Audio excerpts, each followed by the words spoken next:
It's the prime season in southern Utah.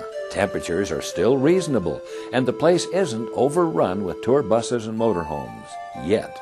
Oh, I love it. I love being here with my family, and it's delightful in this beautiful weather, beautiful red country. And while Arches and Canyonlands National Parks get most of the attention, it's this hidden gem that has drawn the Blanchard family. The scenery's wonderful.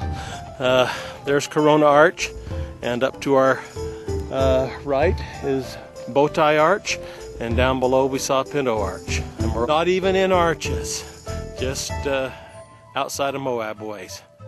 Hard to believe spectacular Corona Arch isn't part of the national park. It's on BLM land, and it's relatively easy to get to.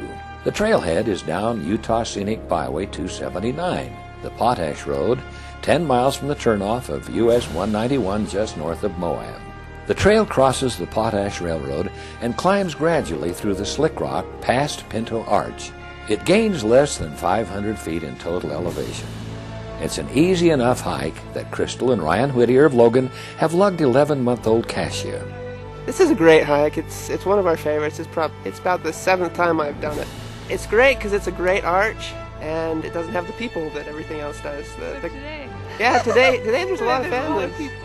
In fact, it's a big day for 11-month-olds. And this is his first arch, that he went and touched the base of the arch, and it's been fun to have him come along with us.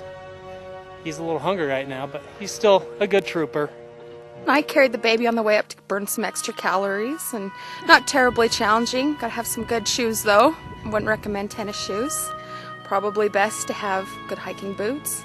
The constructed trail includes cables anchored into the sandstone, a helpful boost up the steeper sections. On the steepest part there were actually like steps dug into the rock so that you could climb up it a little bit easier. So that made it a little bit easier. I had the baby on my backpack, so that was a little bit of a challenge, but not too bad. Made it up just fine. A short length of ladder lifts you over a steep ledge, and cairns mark the way across the slick rock. First, Bowtie Arch, a pothole-type opening on the canyon rim. Hanging gardens of blooming desert flowers line the route. This is a beautiful hike. It's not a very long one, just 1.5 miles, but it's through this beautiful red rock country. You look at the plants and wonder how they survive in this country, but they manage to do very well. Corona Arch is a mini rainbow bridge with a 140 by 105 foot opening. It's fun to look at, but beware, this arch actually looks back at you.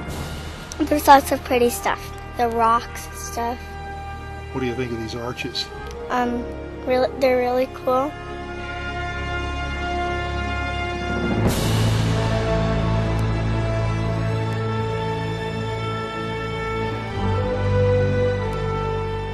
And because it's not a national park, you can bring Fido on this trail.